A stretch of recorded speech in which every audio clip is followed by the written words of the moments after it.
উফ,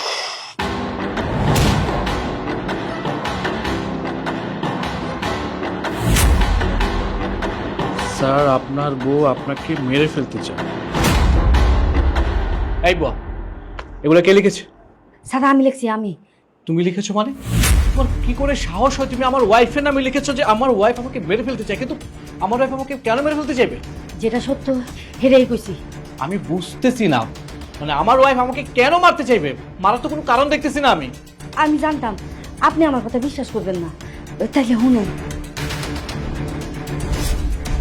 শোন, অনেক দিন তো হয়ে গেল, এখন পর্যন্ত রাকিবরে মারা পারলি না।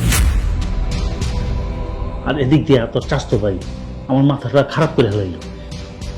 হ্যাঁ, কবে মারবি আর এই সয় সম্পত্তি আমি বইব? তারপর তোর চাস্তো ভাই লাগে তোর বিয়া দিয়া আমরা খুব আনন্দ ভর্তিতে থাকবো। বাবা আমি তো সবই বুঝতেছি, তুমি এত চিন্তা করো না, আমি সুযোগ বুঝা ওরে সরাই দিই। জানো বাবা, ও না আজকেও বাড়িতে 1 কোটি টাকা নিয়ে আসছে, ঘরেই আছে টাকাগুলা। আমি তখনই দেখে চিন্তা করছিলাম যদি যেমনি হোক যত তাড়াতাড়ি সম্ভব দুনিয়া থেকে সরাই দিব। দেখি আমি আজকেই সুযোগ পাইলে কোনো একটা কিছু প্ল্যান করব। তাড়াতাড়ি কর, যেভাবে হোক দুনিয়াতে সরাই দে। হ্যাঁ বাবা তুমি চিন্তা করো না, আমি একটা ব্যবস্থা করতেছি। আর দেরি করিস না। এবার বুঝতে পারছেন? ঠিক আছে, বুঝতে পেরেছি। তুমি যাও, আজকে আমি অফিসে যাচ্ছি না। আচ্ছা।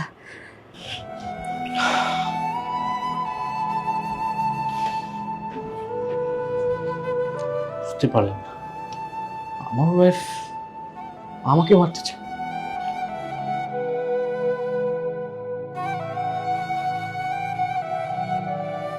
কি ব্যাপার, তুমি এখনো বসে আছো, অফিসে যাবে না? না, আজকে আসলে অফিসে যেতে চাচ্ছি না, আমার শরীরটা তেমন একটা ভালো লাগতেছে না। কি তোমার শরীর ভালো লাগতেছে না? কি হয়েছে দেখি। হ্যাঁ তোমার শরীর খারাপ লাগতেছে, কি হয়েছে তোমার? জ্বর আসছে? বেশি খারাপ লাগতেছে তোমার? আরে না, জ্বর আসেনি, এমনি ভালো লাগছে না, তাই আজকে বাসায় থাকবো বুঝছো। হঠাৎ করে এরকম শরীর খারাপ হয়ে গেল?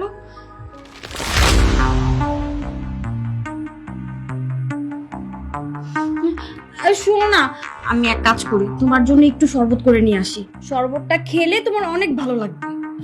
যাও আচ্ছা ঠিক আছে, তুমি বসো, আমি এখনই শরবতটা নিয়ে আসছি। যাও।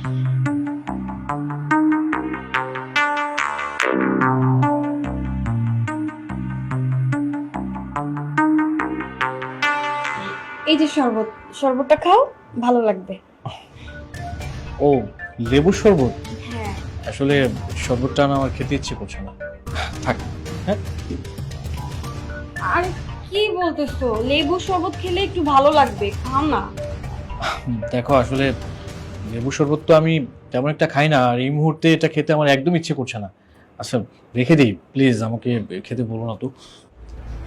আরে আমি তো বললাম তোমার শরীর খারাপ লাগতেছে না, লেবু শরবতটা খেলে দেখবে তোমার একদম খুব ভালো লাগবে। না, এটা শেষ করো।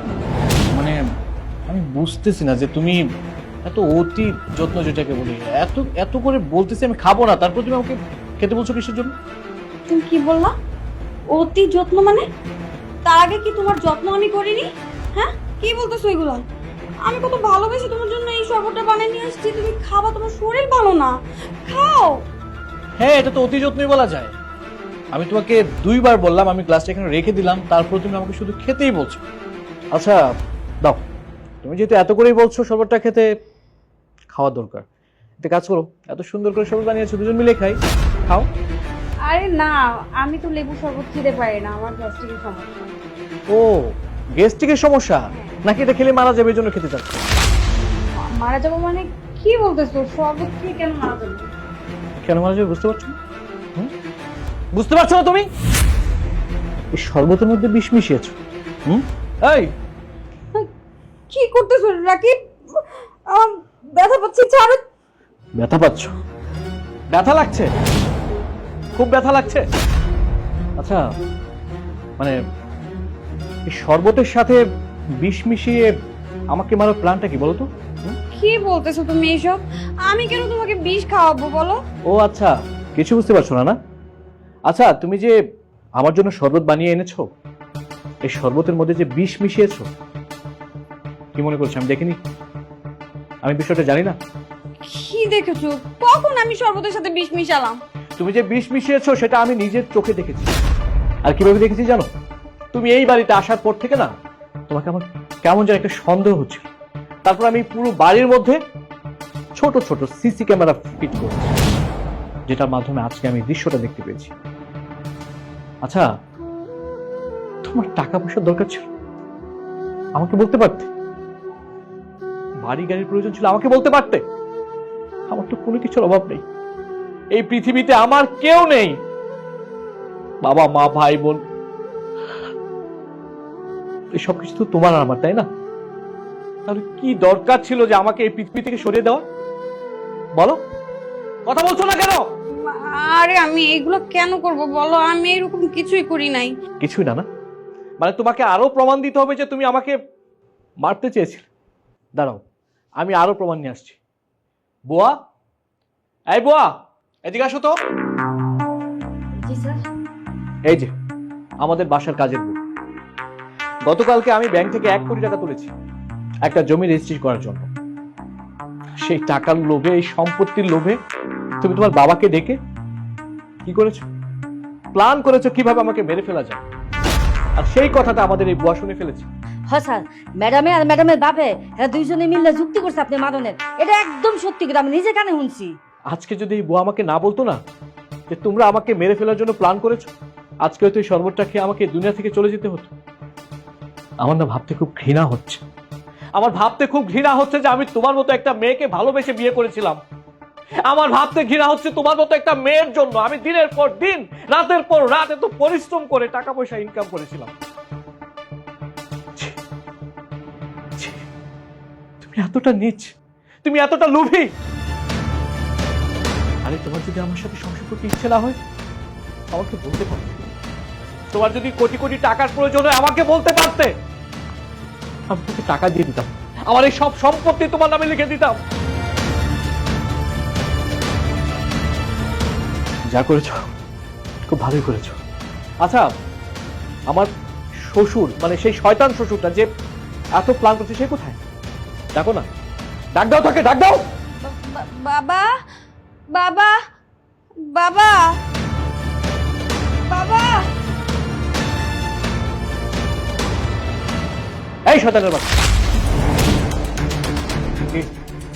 আমার বাড়িতে এসে আমার বাড়িতে খেয়ে আমাকে মেরে ফেলার প্ল্যান না? খুব সুন্দর নাটক সাজিয়েছিস দুই বাবার মেয়ে মিলে। সব সম্পত্তি দখল করবি, সব সম্পত্তি ভোগ করবি, তাই না? তারপর আমাকে মেরে তোর ভাইয়ের ছেলের সাথে তোর মেয়েকে বিয়ে দিয়ে সারা জীবন সুখে শান্তিতে জীবনযাপন করবি, তাই না? এরকম ইচ্ছে ছিল, খুব ইচ্ছে ছিল তোর। আমি তো বিয়ের আগে শুনেছিলাম যে তোর মেয়ের একটা ছেলের সাথে সম্পর্ক আছে। এখন বুঝতে পারছি কেন কেন তোর আমাকে মারার প্ল্যান করেছিস। বুঝতে পারছি, তোদের মতো এই ধরনের অপরাধীদেরকে না শাস্তি দেওয়া উচিত, তোদেরকে কখনো ছাড়তে না। বাবাজি, জীবনের শেষ বয়সে আইসা মনে হয় মস্ত বড় একটা ভুল করে ফেলেছি। বাবাজি, আমার বয়সের কথা চিন্তা করে মাফ করে দেওয়া যায় না? এই ছোট লোকের বাচ্চা, আরেকটা কথা বলবি, আরেকটা কথা বলবি না। তোদের দুই বাপ আর মেয়েকে না আমি পুলিশে দিব, জেলের ভাত খাইয়ে ছাড়বো তোদেরকে আমি। ওয়েট, দেখো আমাদেরকে পুলিশে দিও না প্লিজ। তোর কথা বলবি, একদম কথা বলবি না, জেলের ভাত খাবো তোদেরকে। Hello, police station? স্যার, আমি একটা বিপদে পড়েছি স্যার। স্যার, আপনি উত্তরার 7 নম্বর সেক্টরের 3 নম্বর রোডের 1 নম্বর হাউসে প্লিজ একটু আসবেন। স্যার প্লিজ আমাকে বাঁচান স্যার। স্যার